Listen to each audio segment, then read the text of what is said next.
It's the #1 spot. Remember that. It's the #1 spot. Remember that. It's the #1 spot. Remember that. If you at the #2, nobody remember you. It's the #1 spot.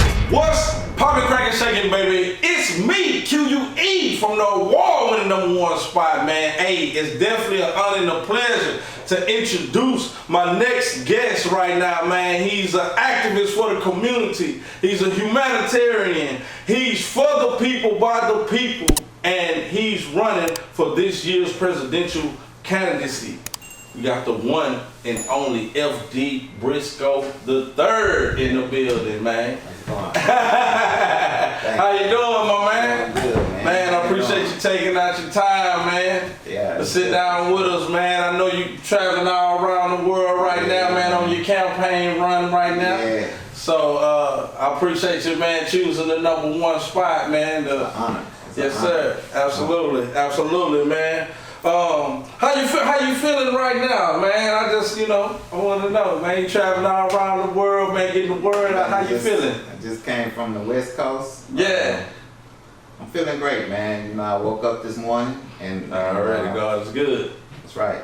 So, I think the best part is that I'm able to be able to speak with you. So Yeah. I think that's the best part that's coming through. Man, that's that awesome. I'm here to That's be able to awesome. I speak to you, appreciate have that. breath in my life, and to even be able to speak. So I'm feeling good, man. Yes, sir. God bless me to be able to be here and to make it on the airplane. Yes, sir. Yes, sir. Get a chance. So how was your flight? Everything was Man, we caught a red eye, so Okay. it was like overnight.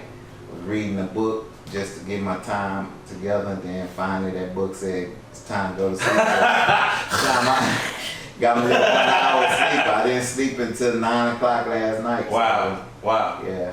Yeah, man, just steady moving, man. Like I said, I appreciate you taking out your time, man, sitting down with #1 spot, making the #1 spot even hotter, man. This is a little bit different for us, man, but we for the people as well, man. So we want to make sure we get this information out.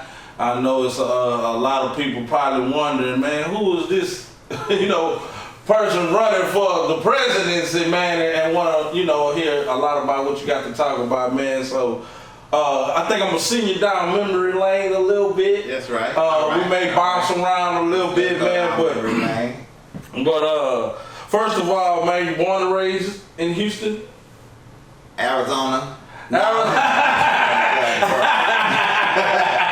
Born and raised in Houston. Yes, sir. Man, Yes, sir. absolutely, Yes, sir. man. Lone Star State, man. So just your experience, man, coming up as a kid, man, into adulthood. Like, what was it like growing up in Houston? Houston was, and I hope it still is. It's a blessed city, Absolutely. and it was always known for its hospitality. So growing up in Houston, I learned a lot. I had some good parents. My mom and dad taught me about God at an early age.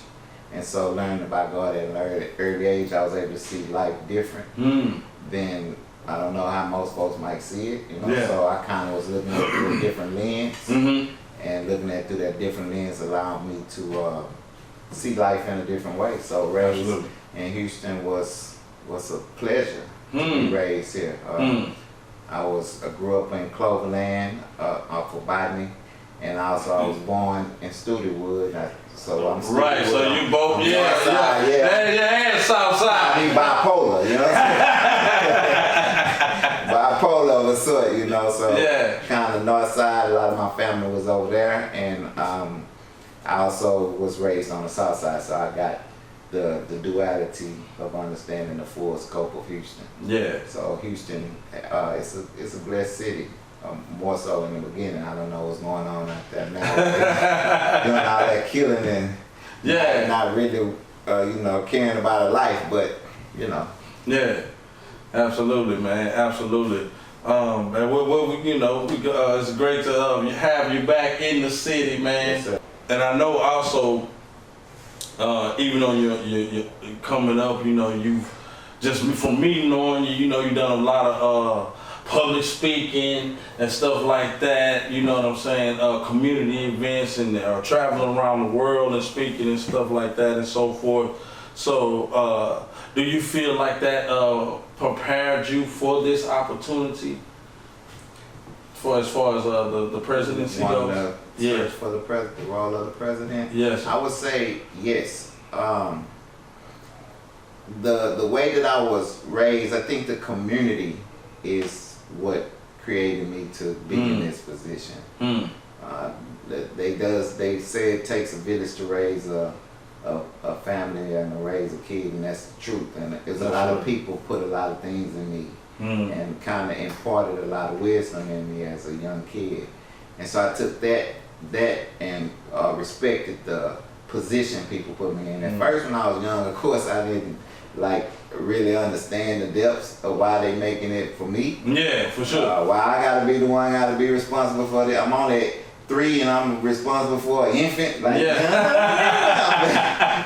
at talking myself, but then I'm still, I had to be that leader. And so when I got up and started to seeing the troubles in our communities and what we actually were facing, I took that position and started to kind of recognize, and it kind of like put me in it automatically. And so it was either I act like it doesn't exist or do something about it. And I chose to do something about it. And like at what age was that? Like were you in high school or middle school, or like at what point did you say, well, To tell you, I know it might sound crazy to some, but if I could go back in time, it'd be about 6 or 7. Wow, man, get out of here. Yeah. Wow. About 6 or 7. That's amazing, cause probably at 6 or 7, man, I'm playing with G.I. Joes, man. I still was, I was. Yeah. But I was imparted with the responsibility of my cousin, and he was older than me, but I was to look after him because his dad was my cousin. He was first cousin. He was the second cousin, but he was older than me, and his dad, of course, was older than me. But they told me to look over, make sure he good, and that was at such a young age. I think it started there. Wow. And then, wow, that's deep. My little cousins, my younger cousins, when they go out and everybody go out, they would leave them with me. And so I think by the time I was 8, 9, just kept going in. So that's why I say the family and the community. That's pretty much just groomed you for that, and just having that, I guess that upbringing and that love to want to help. And that's pretty deep at that age. Yeah. Man, that's awesome. I think it was just that protection area for me. I think that was more so to protect those that was under me. And, like said that to my dad before that. I was like 8 when I kind of walked up to the front to give myself to God. So at that point, that gave me something that I had no idea that I was embarking on. Right, absolutely. So now I gotta walk in a different way, and I'm still a kid. I don't even know why I'm walking in this different way, but it kind of also allowed me to walk in a different way. So obviously, with that being said, you believe in God? Yes. Yes, sir. So how would you feel that your belief in God determined the decisions as a president moving forward? That's a good question.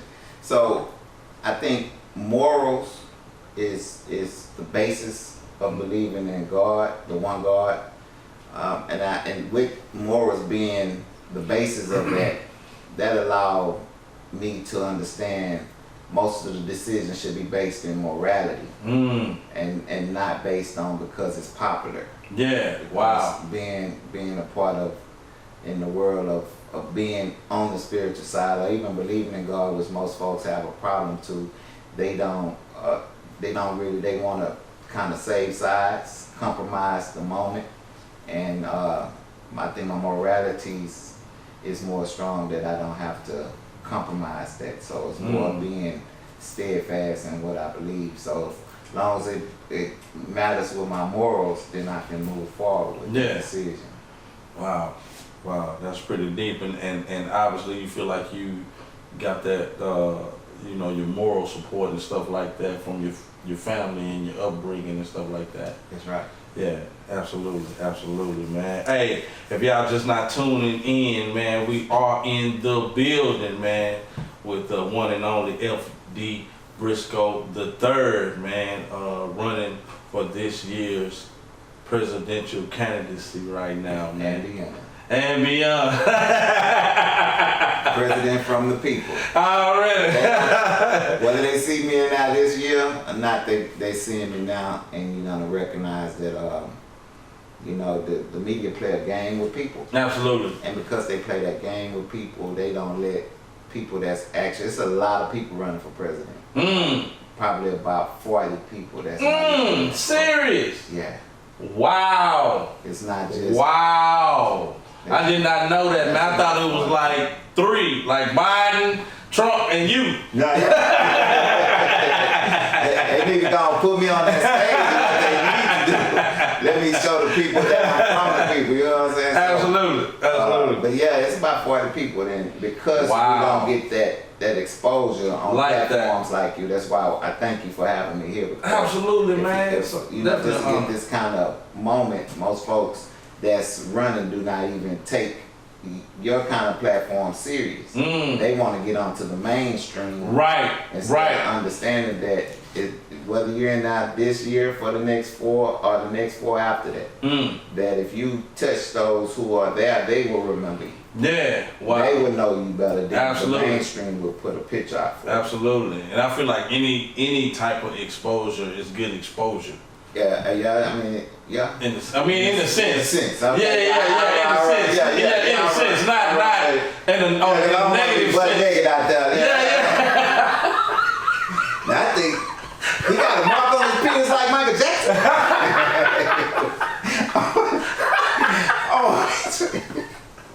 I don't want to be exposed like that. I think that's just something. Yeah. But I know what you're saying though. But just in a positive sense. Well, I guess it depends on what platform you get on, and you know, right. You know what that subject matter is and stuff like that. You know, right. That's true. But just moving forward, man. It's 2024, man. Like, what in your mind, man? What made you decide that, hey, I want to be president? It was that time. It was that timing.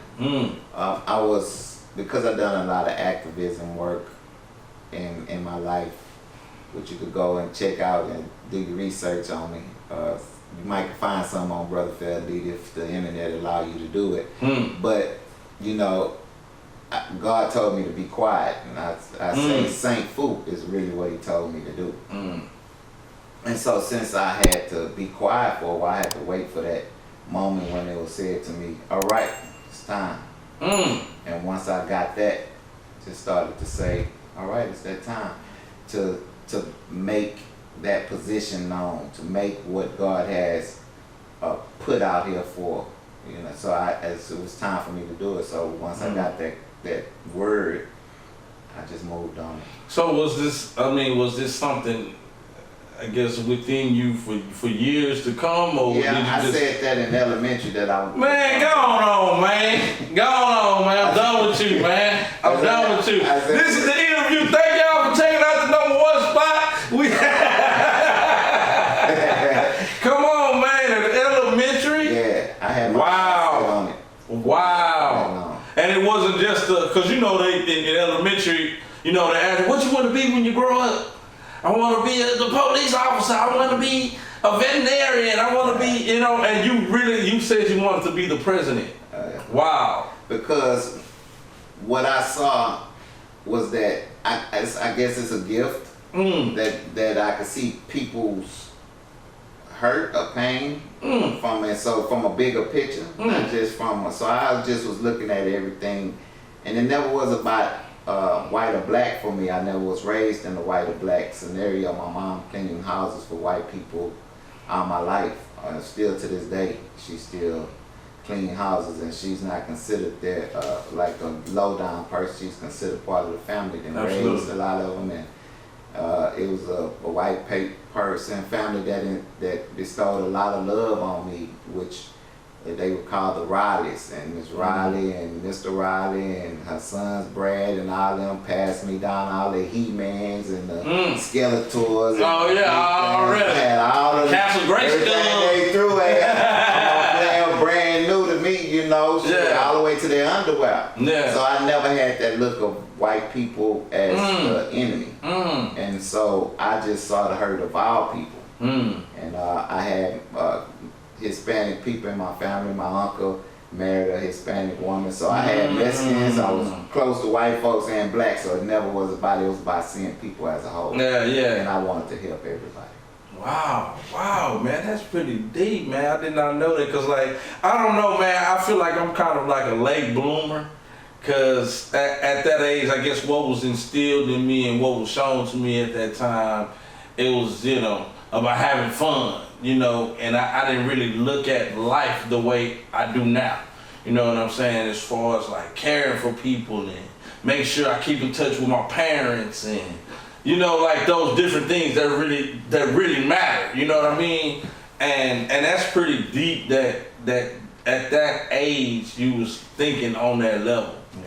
Yeah. Exactly. Man. Can't make it up because all of, coming from Botany, when I was on the north side, I had little friends, Tyrone, little Gerald, and Keith Sample that stayed at the corner. Like a lot of people looked up to me even back then. Alicia and her brother, and just it was a lot of people, had a lot of OGs giving me a lot. And even when I moved to the south side, I did the same thing. And I was, shout out to JJ, Dunn, and then Quincy, and everybody, Mike, and just before the C-Notes, it was D-Red. Yeah, already. You know what I'm saying? Straight up. With the little people, and Kirby Davis, Ronnie, Morris Davis, all them kind of. That's when they used to call you Butch back then. Yeah, they still do. Still do. That's Butch right there.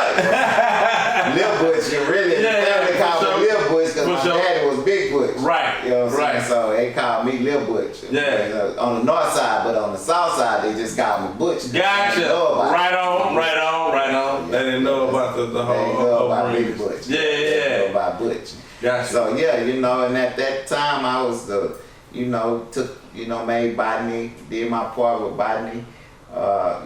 Kind of brought us together even at that time. So then I moved to Woodson got into Woodson, and we did the Carter G.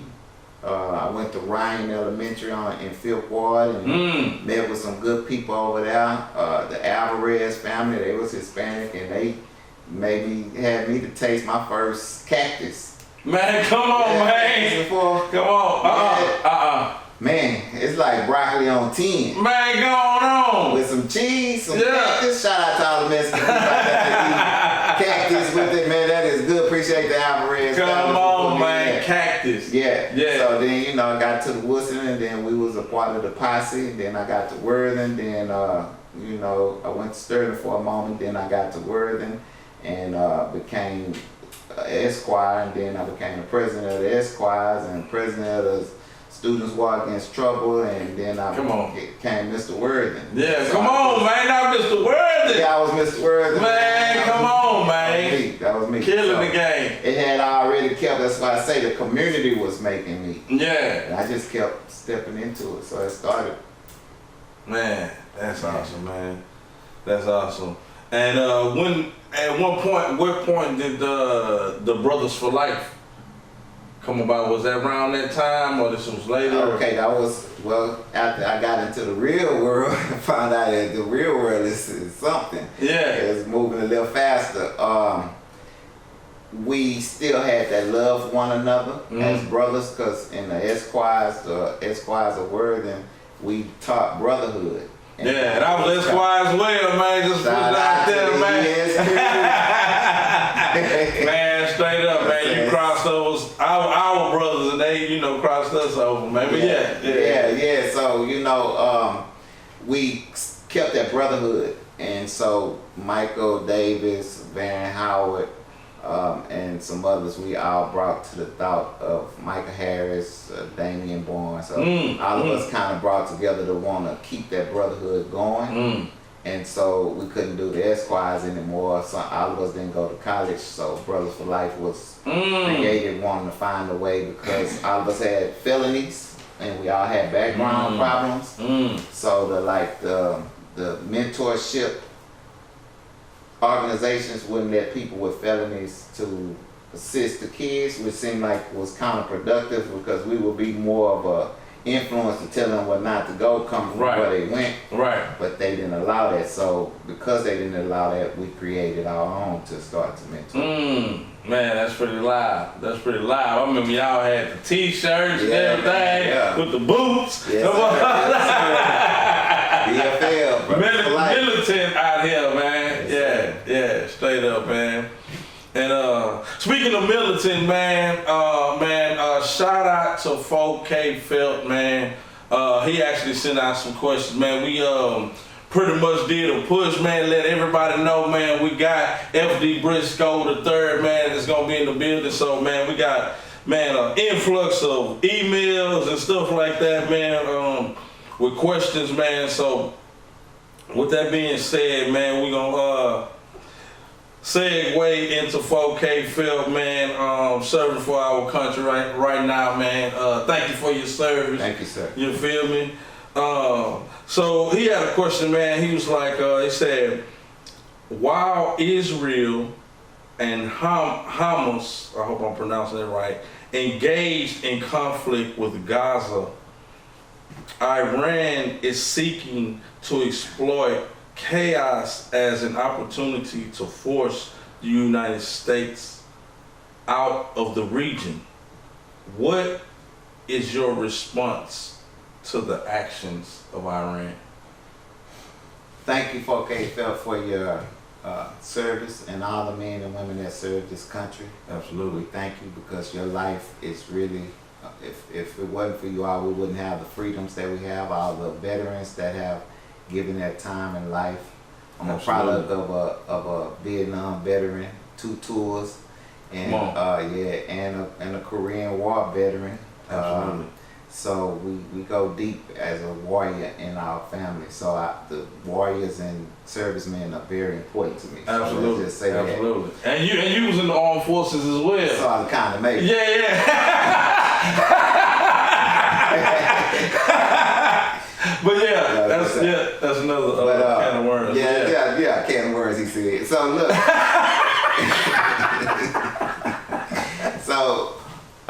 What I would say, what happens is you have to watch what the media push out, and because he's in there, so he's asking really from the perspective of what he's seeing. Absolutely. And if we get pushed out of that region, it's not going to be good for the region. And that's the thing about a lot of our citizens don't understand why we are as powerful as we are. Yeah. We think that we just have these liberties because we're born with them. It's a lot of men and women that put their life to be out in those regions and has lost their lives being out on the battlegrounds for us. And because we forget those fallen soldiers, I think that we need to remember them. And no, I don't think we need to leave out that region, but I don't see that the answer will be going to war.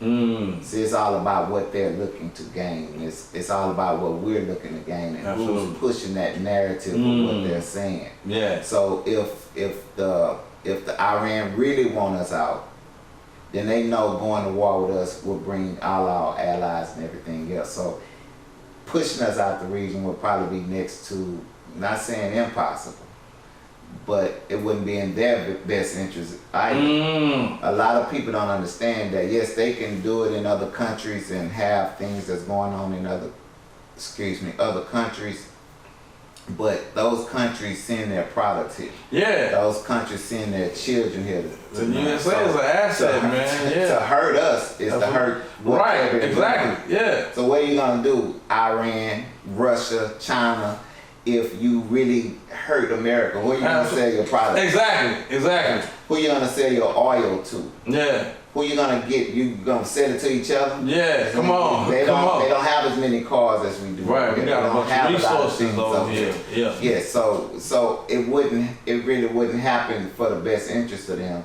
And if they really want to go to war, then we really have warriors out here that's willing. Yeah. You and not both. Yeah, for sure. So for sure. They really don't really want that. And so I don't think we would actually get pushed out that region. I don't think that their goal is just to be seen. And a lot of people like propaganda. Yeah.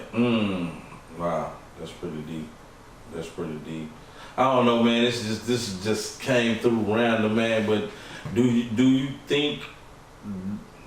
I don't know, just the way things are going, you know, it's always war going around. We might not just see it in the forefront like that, but I feel like, you know, it's war always going around. But do you think that we could see like a World War III in our lifetime, or? If we see a World War III as we saw, we got a different mentality of people. When there was World War I, the people didn't see the world as much as they can now. When it was World War II, they didn't understand the world as much as they do now. For the social media and what we're able to see about the world and so many people here, it doesn't make sense to have a World War III. Gotcha. You know, it doesn't make sense to. Gotcha. Will we? I wouldn't be able to call that. You know, they always said in Revelations it's going to be wars and rumors of war. So it's going to always be that thought.